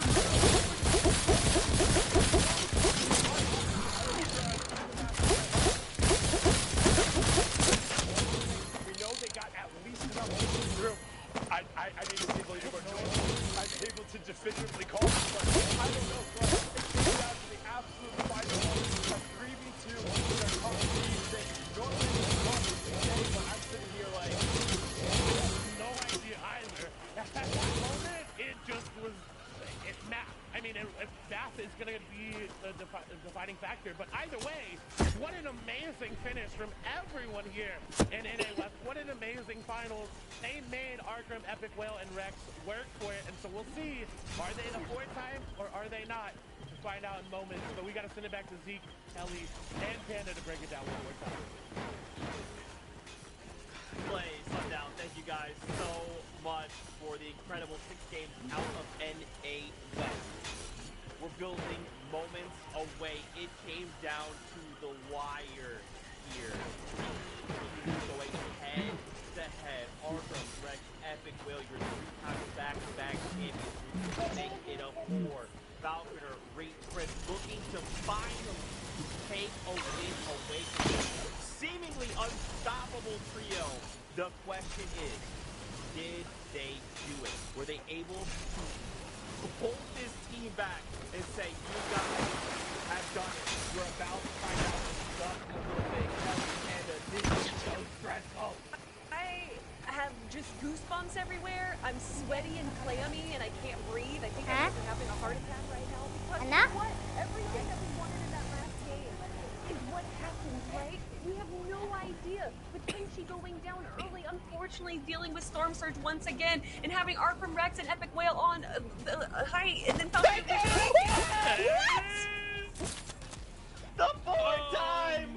Back-to-back champions, breaking 407 points. They set the record for the most points across all regions this season's finals. I cannot believe that they did the unthinkable, Kelly. I need to see the leaderboard. We need to see how close this is right now. Oh my gosh. You're kidding me! A 10-point difference, Panda.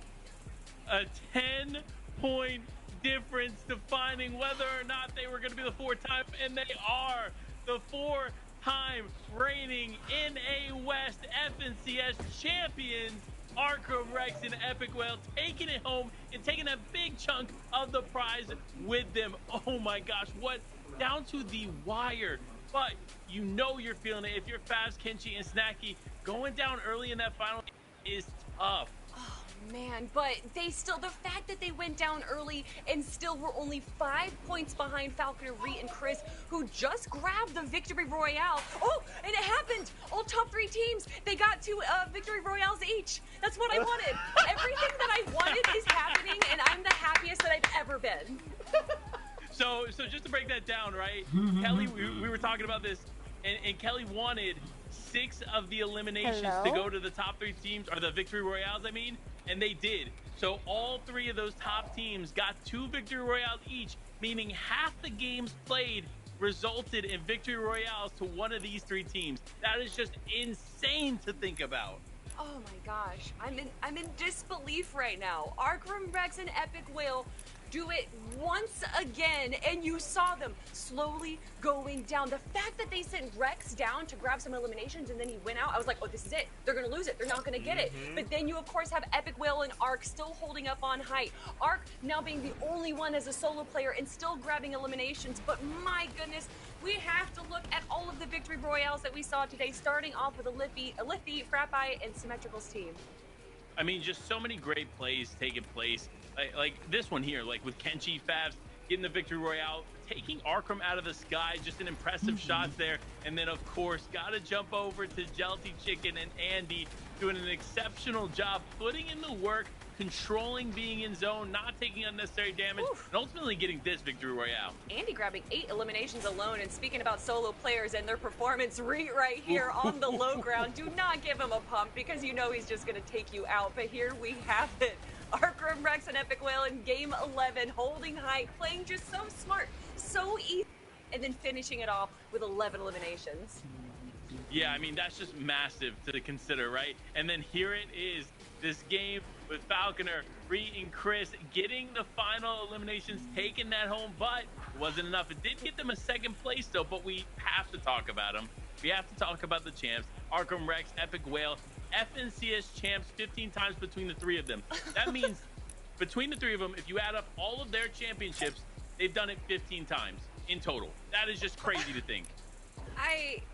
Yeah, the 4 times with like they've done it with 3, so that's 12 right there. And then again, they've gone the solo FNCS and the duos FNCS. That's okay. It's it. They're the best in the West.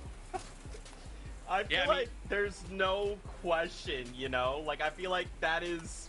It's undisputed, but Kelly, something I actually love that you pointed out before, like 2 games ago, was how the margins were getting thinner and thinner. And now to only have won by 10 points, that's not the significant lead we've seen in the past. No, not just that. Not just only winning by 10 points, but it was an 80-point difference between 3rd and 4th after Game 10, and then it went down to a 100-point difference after Game 11. It is a 115-point difference between 3rd and 4th place right now. Although Arkham, Rex, and Epic Whale are the kings, Kinchy and Snacky are definitely the princes of West. Yeah, I'm definitely going to have to agree with you there. Something like that indeed. But here we go. A look at all of the champions from all 7 regions. Opie5s and GSX coming in from Brazil. We saw that at the top of the show. But my goodness, all around another incredible season of the FNCS. This wraps up Chapter 2, Season 7. Once again, congratulations to every single champion. But we cannot deny Falconer, Reed, and Chris coming in at 2nd. And then Fabs, Kenshi, and Snacky. These 3 teams 100 points ahead of the next 4th place team. Absolutely insane. Undisputed the top 3 best trios in NA West. Fortnite fam, we love you guys so much. Thank you for allowing us to go on this journey that is the FNCS. This means that the competition has...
I guess I can.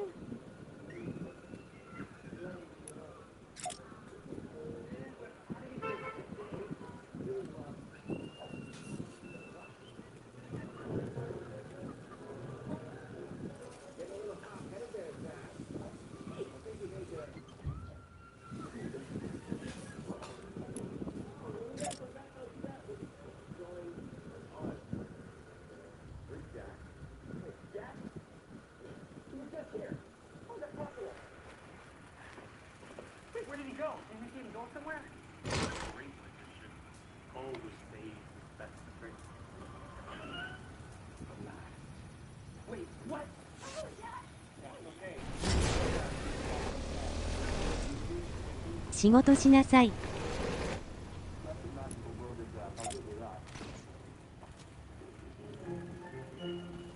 is my pleasure to now pronounce the husband and wife.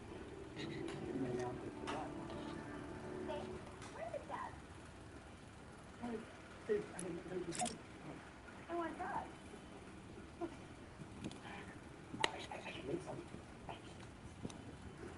Oh, dumb.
Hello?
So I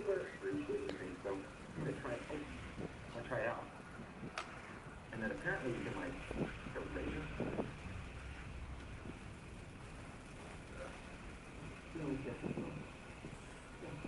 Some people want to get my phone home with a Jimmy thing, so.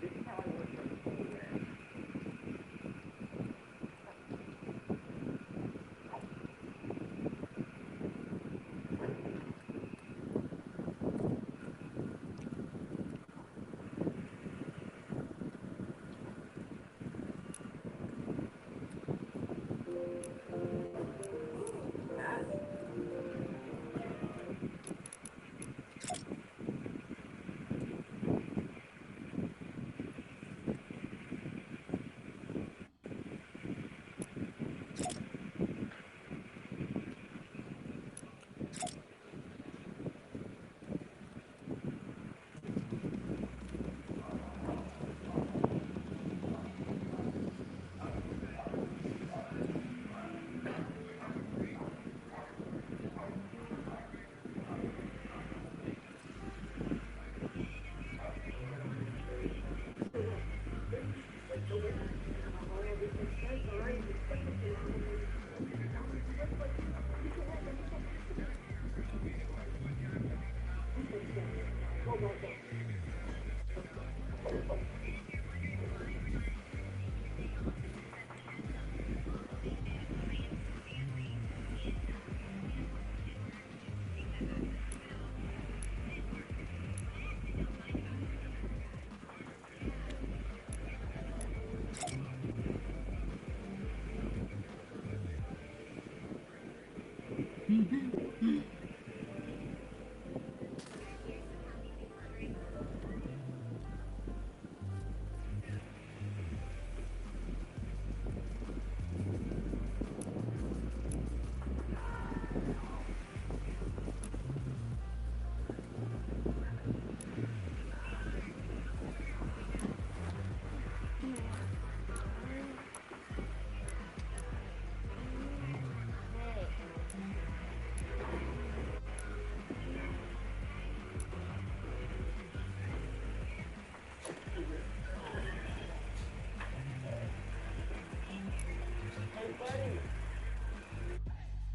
To the world, hey, Hindustan on the map. Yeah, double R is the KOG.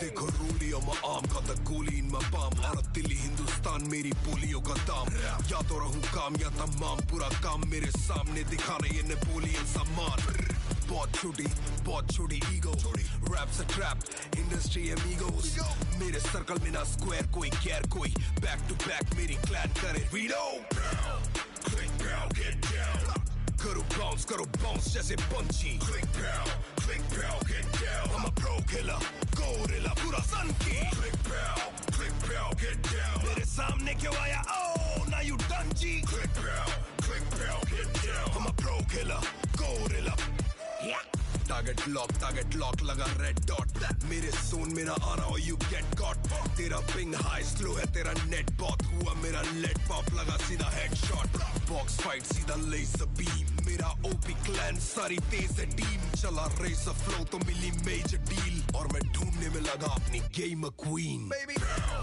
click pow get down करो bounce जैसे punchy click pow get down I'm a pro killer gorilla पूरा sun की click pow get down मेरे सामने क्यों आया oh now you done G click pow get down I'm a pro killer gorilla सीधा 90s का tower M लेके ठोका ये स्नाइपर की पावर AR का बेकार में स्प्रे मारा शावर और चुपके जब फार करे बुस्ती ले cover It's like I'm on a mission बातों का ammunition मेरी ये आर्टिलरी आर्टिस्ट काफी आर्टिफिशियल जहाँ पे मिली है वहीं पे बैंग तेरी जगह पे तेरा ही टैंक मेरी निगाहों पे तुम्हें निशाना हो गोली जो चले तो खाली है गैंग मेरा जिक्र हो तो बड़े इनकी हार्ट बीट जानलेवा फ्लो लाया मार दूंगा आज बीट भरी हुई मार्केट बीच में ही मार बीट उतने ज्यादा जीरो जितनी पूरी मेरी मार्कशीट आई स्वेयर मेरी जिंदगी है वरदान तभी दिल बोले मेरा और ज्यादा करदान करी नौकरी या छोटा मोटा हर काम हासिल करा जजमान तभी बना कप्तान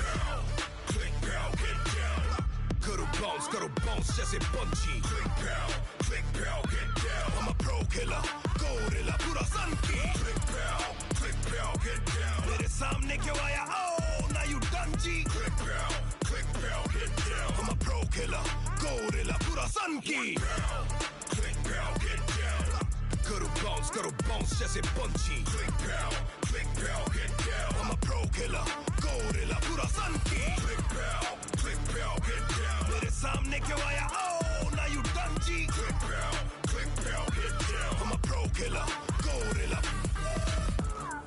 Namaste to the world hey Hindustan on the map yeah double R is the KOG देखो रूली और आम का the गोली in my palm Bharat Delhi Hindustan मेरी पोलियो का दाम या तो रहूं काम या तमाम पूरा काम मेरे सामने दिखा रही है नेपोलियन सम्मान बहुत छोटी ego raps a trap industry amigos मेरे सर्कल में ना स्क्वायर कोई केयर कोई back to back मेरी क्लैन करे reload click pow get down करो बाउंस जैसे पंची click pow get down I'm a pro killer gorilla पूरा सन की click pow get down मेरे सामने क्यों आया oh now you done G click pow get down I'm a pro killer gorilla target lock लगा red dot मेरे zone में ना आना or you get caught तेरा ping high slow है तेरा net बहुत हुआ मेरा lead pop लगा सीधा headshot box fight सीधा laser beam मेरा OP clan सारी तेज है team चला racer flow तो मिली major deal और मैं ढूंढने में लगा अपनी gamer queen baby click pow get down करो बाउंस जैसे पंची click pow get down I'm a pro killer gorilla पूरा सन की click pow get down मेरे सामने क्यों आया oh now you done G click pow get down I'm a pro killer gorilla सीधा 90s का टावर एम लेके ठोका ये स्नाइपर की पावर AR का बेकार में स्प्रे मारा शावर और चुपके जब फार करे बुस्ती ले cover It's like I'm on a mission बातों का ammunition मेरी ये आर्टिलरी आर्टिस्ट काफी आर्टिफिशियल जहाँ पे मिली है वहीं पे बैंग तेरी जगह पे तेरा ही टैंक मेरी निगाहों पे तुम्हें निशाना हो गोली जो चले तो खाली है गैंग मेरा जिक्र हो तो बड़े इनकी हार्ट बीट जानलेवा फ्लो लाया मार दूंगा आज बीट भरी हुई मार्केट बीच में ही मार बीट उतने ज्यादा जीरो जितनी पूरी मेरी मार्कशीट आई स्वेयर मेरी जिंदगी है वरदान तभी दिल बोले मेरा और ज्यादा करदान करी नौकरी या छोटा मोटा हर काम हासिल करा जजमान तभी बना कप्तान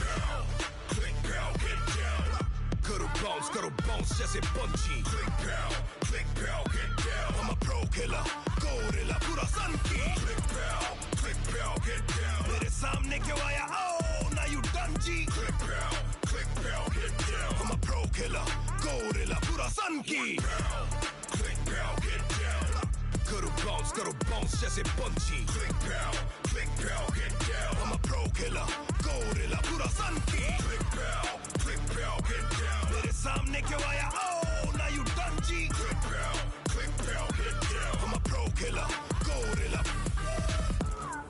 Namaste to the world hey Hindustan on the map. Yeah, double R is the KOG. देखो रूलियों में आम का दगोली इन में बाम और दिल्ली हिंदुस्तान मेरी पोलियो का दाम या तो रहूं काम या तमाम पूरा काम मेरे सामने दिखाना ये नेपोलियन सम्मान बहुत छोटी ego raps a trap industry amigos मेरे सर्कल में ना स्क्वायर कोई केयर कोई बैक टू बैक मेरी क्लैन करे रीडो क्लिक पाउ गेट डाउन करो बाउंस जैसे पंची click pow get down I'm a pro killer gorilla पूरा सन की क्लिक पाउ गेट डाउन मेरे सामने क्यों आया oh now you done G click pow get down I'm a pro killer gorilla Target lock लगा red dot मेरे zone में ना आना or you get caught तेरा ping high slow है तेरा net bot हुआ मेरा lead pop लगा सीधा headshot box fight सीधा laser beam मेरा OP clan सारी तेज है team चला racer flow तो मिली major deal और मैं ढूंढने में लगा अपनी gamer queen baby click pow get down करो bounce जैसे punchy click pow get down I'm a pro killer gorilla पूरा सन की click pow get down मेरे सामने क्यों आया oh now you done G click pow get down I'm a pro killer gorilla सीधा 90s का टावर एम लेके ठोका ये स्नाइपर की पावर AR का बेकार में स्प्रे मारा शावर और चुपके जब फार करे बुज़दिले कावर It's like I'm on a mission बातों का एमिनिशन मेरी ये आर्टिलरी आर्टिस्ट काफी आर्टिफिशियल जहाँ पे मिली है वहीं पे बैंग तेरी जगह पे तेरा ही टाइम मेरी निगाहों पे तुम्हें निशाना हो गोली जो चले तो खाली ये गैंग मेरा जिक्र हो तो बड़े इनकी हार्ट बीट जानलेवा फ्लो लाया मार दूंगा आज बीट भरी हुई मार्केट बीच में ही मार बीट उतने ज्यादा जीरो जितनी पूरी मेरी मार्कशीट I swear मेरी जिंदगी है वरदान तभी दिल बोले मेरा और ज्यादा करदान करी नौकरियां छोटा मोटा हर काम हासिल करा जजमान तभी बना कप्तान Click pow get down करो बाउंस जैसे पंची Click pow get down I'm a pro killer gorilla पूरा सन की Click pow get down मेरे सामने क्यों आया oh now you done G Click pow get down I'm a pro killer gorilla पूरा सन की Click pow get down करो bounce जैसे पंची Click pow get down I'm a pro killer gorilla पूरा सन की Click pow get down मेरे सामने क्यों आया oh now you done G Click pow get down I'm a pro killer gorilla Namaste to the world hey Hindustan on the map Yeah, double R is the KOG देखो रूलियों में आम का दगोली इन में balm और दिल्ली हिंदुस्तान मेरी पोलियो का दाम या तो रहूं काम या तमाम पूरा काम मेरे सामने दिखाना ये नेपोलियन सम्मान बहुत छोटी ego raps a trap industry amigos मेरे सर्कल में ना स्क्वायर कोई केयर कोई बैक टू बैक मेरी क्लैन करे रीडो क्लिक पाउ गेट डाउन करो बाउंस जैसे पंची Click pow get down I'm a pro killer gorilla पूरा सन की Click pow get down मेरे सामने क्यों आया oh now you done G Click pow get down I'm a pro killer gorilla Target lock लगा red dot मेरे zone में ना आना or you get caught तेरा ping high slow है तेरा net bot हुआ मेरा lead pop लगा सीधा headshot box fight सीधा laser beam मेरा OP clan सारी तेज है team चला racer flow तो मिली major deal और मैं ढूंढने में लगा अपनी gamer queen baby click pow get down करो बाउंस जैसे पंची Click pow get down I'm a pro killer gorilla पूरा सन की Click pow get down मेरे सामने क्यों आया oh now you done G Click pow get down I'm a pro killer gorilla सीधा 90s का टावर एम लेके ठोका ये स्नाइपर की पावर AR का बेकार में स्प्रे मारा शावर और चुपके जब फार करे बुज़दिले कावर It's like I'm on a mission बातों का एमिनिशन मेरी ये आर्टिलरी आर्टिस्ट काफी आर्टिफिशियल जहाँ पे मिली है वहीं पे बैंग तेरी जगह पे तेरा ही टाइम मेरी निगाहों पे तुम्हें निशाना हो गोली जो चले तो खाली ये गैंग मेरा जिक्र हो तो बड़े इनकी हार्ट बीट जानलेवा फ्लो लाया मार दूंगा आज बीट भरी हुई मार्केट बीच में ही मारपीट उतने ज्यादा जीरो जितनी पूरी मेरी मार्कशीट आई स्वेयर मेरी जिंदगी है वरदान तभी दिल बोले मेरा और ज्यादा करदान करी नौकरी या छोटा मोटा हर काम हासिल करा जजमान तभी बना कप्तान करो बाउंस जैसे पंछी click pow get down I'm a pro killer gorilla पूरा सन की click pow get down मेरे सामने क्यों आया oh now you done G click pow get down I'm a pro killer gorilla पूरा सन की click pow get down करो bounce जैसे पंछी click pow get down I'm a pro killer gorilla पूरा सन की click pow get down मेरे सामने क्यों आया oh now you done G click pow get down I'm a pro killer gorilla Namaste to the world hey Hindustan on the map yeah double R is the KOG देखो रूलियों में आम का तकूली इन में balm और दिल्ली हिंदुस्तान मेरी पोलियो का दाम या तो रहूं काम या तमाम पूरा काम मेरे सामने दिखाना ये नेपोलियन सामान बहुत छोटी ego raps a trap industry amigos मेरे सर्कल में ना स्क्वायर कोई केयर कोई बैक टू बैक मेरी क्लैन करे रीडो click pow get down करो बाउंस जैसे पंछी click pow get down I'm a pro killer gorilla पूरा सन की click pow get down मेरे सामने क्यों आया oh now you done G click pow get down I'm a pro killer gorilla target lock लगा red dot मेरे zone में ना आना or you get caught तेरा ping high slow है तेरा net बहुत हुआ मेरा lead pop लगा सीधा headshot box fight सीधा laser beam मेरा OP clan सारी तेज है team चला racer flow तो मिली major deal और मैं ढूंढने में लगा अपनी gamer queen baby click pow get down करो बाउंस जैसे पंछी click pow get down I'm a pro killer gorilla पूरा सन की click pow get down मेरे सामने क्यों आया oh now you done G click pow get down I'm a pro killer gorilla सीधा 90s का टावर एम लेके ठोका ये स्नाइपर की पावर AR का बेकार में स्प्रे मारा शावर और चुपके जब फार करे बुस्ती ले कावर It's like I'm on a mission बातों का एमिनिशन मेरी ये आर्टिलरी आर्टिस्ट काफी आर्टिफिशियल जहाँ पे मिली है वहीं पे बैंग तेरी जगह पे तेरा ही टैंक मेरी निगाहों पे तुम्हें निशाना हो गोली जो चले तो खाली है गैंग मेरा जिक्र हो तो बड़े इनकी हार्ट बीट जानलेवा फ्लो लाया मार दूंगा आज बीट भरी हुई मार्केट बीच में ही मारपीट उतने ज्यादा जीरो जितनी पूरी मेरी मार्कशीट आई स्वेयर मेरी जिंदगी है वरदान तभी दिल बोले मेरा और ज्यादा करदान करी नौकरी या छोटा मोटा हर काम हासिल करा जजमान तभी बना कप्तान click pow get down करो बाउंस जैसे पंछी click pow get down I'm a pro killer gorilla पूरा सन की click pow get down मेरे सामने क्यों आया oh now you done G click pow get down I'm a pro killer gorilla पूरा सन की click pow get down करो bounce जैसे पंछी click pow get down I'm a pro killer gorilla पूरा सन की click pow get down मेरे सामने क्यों आया oh now you done G click pow get down I'm a pro killer gorilla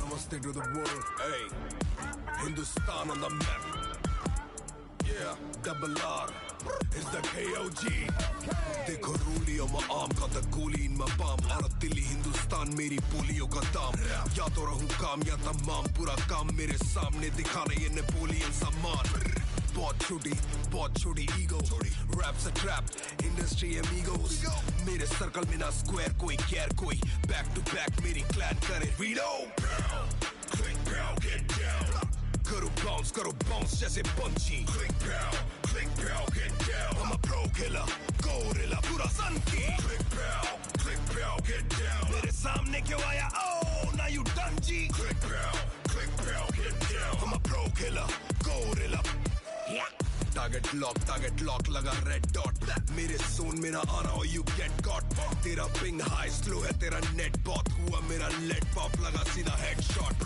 box fight सीधा लेजर बीम मेरा OP clan सारी तेज है टीम चला रेस फ्लो तो मिली मेजर डील और मैं ढूंढने में लगा अपनी गेम क्वीन बेबी क्लिक पाओ गेट डाउन करो बाउंस जैसे पंची क्लिक पाओ gate down I'm a pro killer gorilla पूरा सन की क्लिक पाओ गेट डाउन मेरे सामने क्यों आया oh now you done G click pow get down I'm a pro killer gorilla yeah सीधा 90s का टावर एम लेके ठोका ये स्नाइपर की पावर AR का बेकार में स्प्रे मारा शावर और चुपके जब फार करे बुज़दिल कावर It's like I'm on a mission बातों का एमिनिशन मेरी ये आर्टिलरी आर्टिस्ट काफी आर्टिफिशियल जहाँ पे मिली है वहीं पे बैंग तेरी जगह पे तेरा ही टैम मेरी निगाहों पे तुम्हें निशाना हो गोली जो चले तो खाली ये गैंग मेरा जिक्र हो तो बड़े इनकी हार्ट बीट जानलेवा फ्लो लाया मार दूंगा आज बीट भरी हुई मार्केट बीच में ही मार बीट उतने ज्यादा जीरो जितनी पूरी मेरी marksheet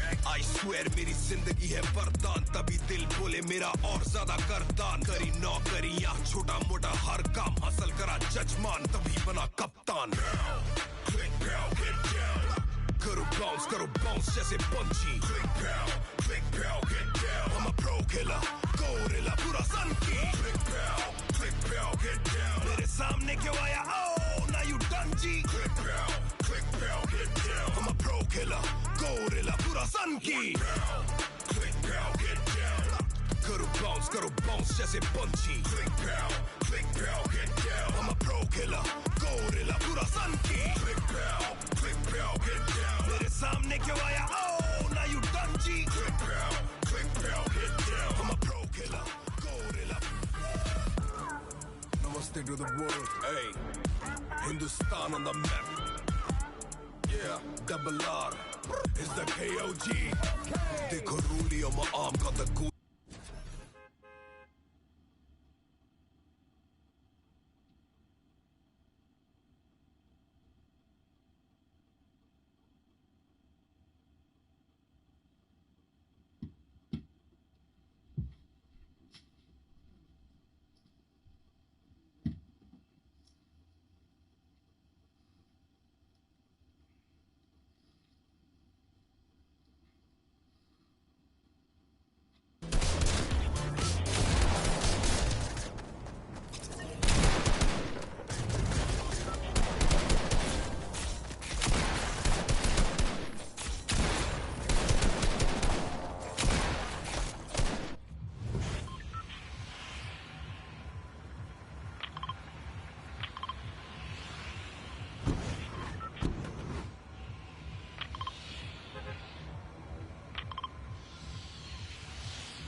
Hey, Hindustan on the map.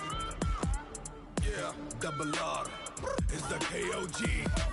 देखो रूलियों में आम का तकूली इन में बाम भारत दिल्ली हिंदुस्तान मेरी बोलियों का दाम या तो रहूं काम या तमाम पूरा काम मेरे सामने दिखा रहे ये नेपोलियन सम्मान बहुत छोटी ego raps a trap industry amigos मेरे सर्कल में ना स्क्वायर कोई केयर कोई बैक टू बैक मेरी क्लैन करे वीडो click pow get down करो bounce जैसे पंची click pow get down I'm a pro killer gorilla पूरा सन की click pow get down मेरे सामने क्यों आया oh now you done G click pow get down I'm a pro killer gorilla target lock लगा red dot मेरे zone में ना आना or you get caught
go.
Now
Sudah untuk